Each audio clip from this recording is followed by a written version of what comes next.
Welcome back to Fool Us, where magicians risk other people's lives and limbs as well as their own self-esteem in an attempt to fool Penn and Teller. Let's meet our next potential fooler. Hi, my name is Jen Kramer, and I live right here in beautiful Las Vegas, Nevada. So when I went to Yale, I became a theater major because they didn't have a major in witchcraft and wizardry. I figured Yale is basically Hogwarts. I'll join the Magic Society. And I show up on campus, and turns out there wasn't a Magic Society. So I decided to start one, and I'm proud to say it's still going strong. So when I was 14 years old, I was dreaming of being in Las Vegas one day, of performing on a big stage.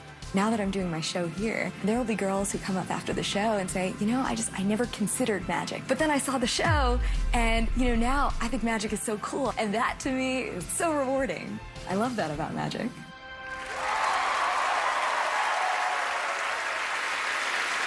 This next performer went to Yale, which is an adorable American version of real colleges like Oxford and Cambridge. Will you please welcome Jen Kramer?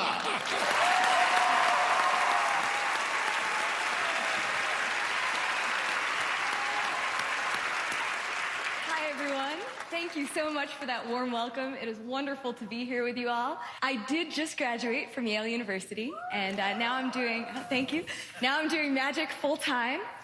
Or Mom and Dad, if you're watching, I am a brain surgeon, just like I told you. I do these card tricks to keep my fingers nimble. Thank you.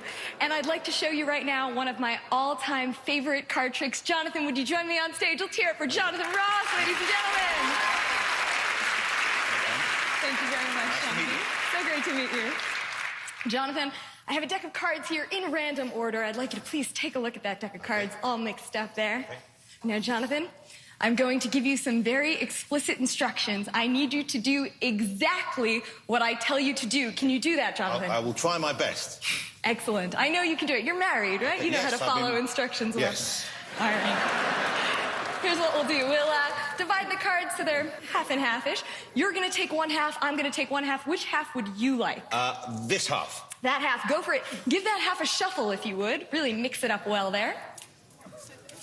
More you shuffle? Got them however much you'd like. It's up to you. They're You're all fully set. shuffled. Great. Now, I'm going to turn around so that I can't possibly see what you're doing, Jonathan. But what I would like you to do is please spread the cards out. You can see just like this. Yep. Spread the cards out so that you can see all of the options. Yep.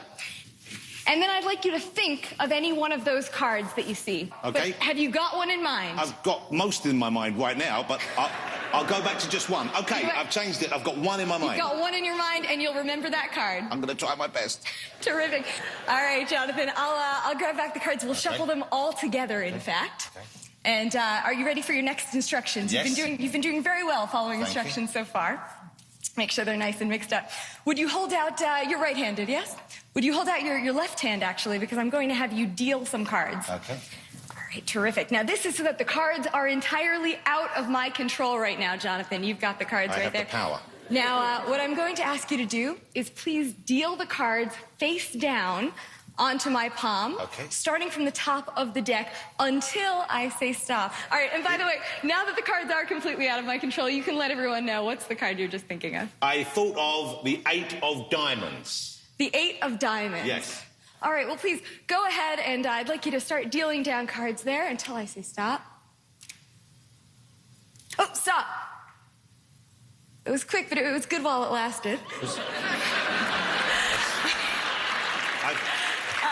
I've heard that far too often in my life. Now, Jonathan, just to recap here for a moment, you looked at the cards, you were thinking in your mind of a single card, you shuffled the deck, you dealt the cards. Absolutely. Right here, the card you're thinking of, Jonathan? The 8 of diamonds? 8 of diamonds, let's see how we did. Go for it. Wow! The 8 of diamonds. Thank you very much. Thank you, Jonathan. Yeah, that was fabulous. No idea how that went, because I had hold of them all the time there. So Penn and Teller are going to talk and work out if they can work out how you did that. I was kind of on top of it there. I couldn't see anything. I had no idea. Let me ask you about your schooling bit, though. You speak 4 languages, is that right? I do. What are those languages? I speak English, French, Spanish, and Swahili. Wow.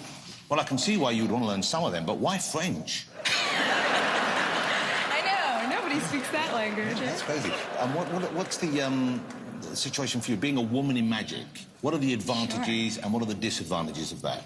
You know, I think there are advantages and disadvantages. You know, advantages being that I guess you sort of stand out just by nature of being a woman. Disadvantages also being that things can be a little bit more challenging. You know, the magic books are written for men in men's clothing and that type of thing. Yeah, I guess because if you're wearing a big jacket, then you could conceal stuff far more easily than coming out with bare sleeves. So, exactly. Yeah. Exactly. Okay, well, I think they're ready now. They've deliberated long enough. Penn?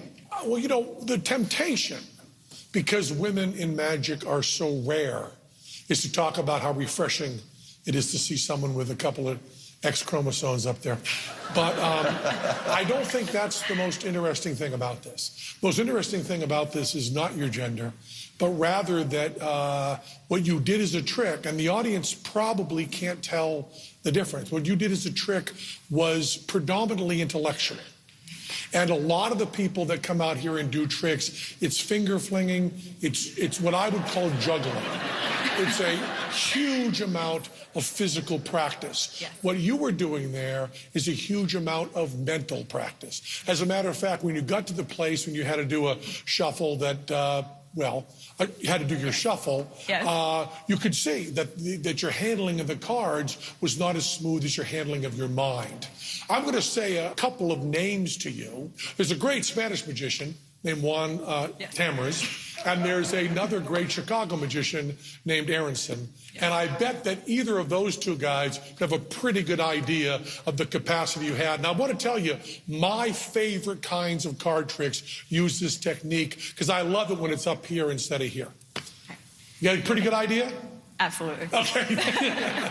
But I'm assuming that kind of, the codes and the names mentioned there, that's enough for you to believe that they know what you were doing? It was all done up here, Jonathan, all done up here. Yeah. That's why I was so good to work with, because nothing was being done up here. But you were fantastic. It blew us all away for sure, even if you didn't fall them. Jen was wonderful, wasn't she? Jen Kramer, ladies and gentlemen.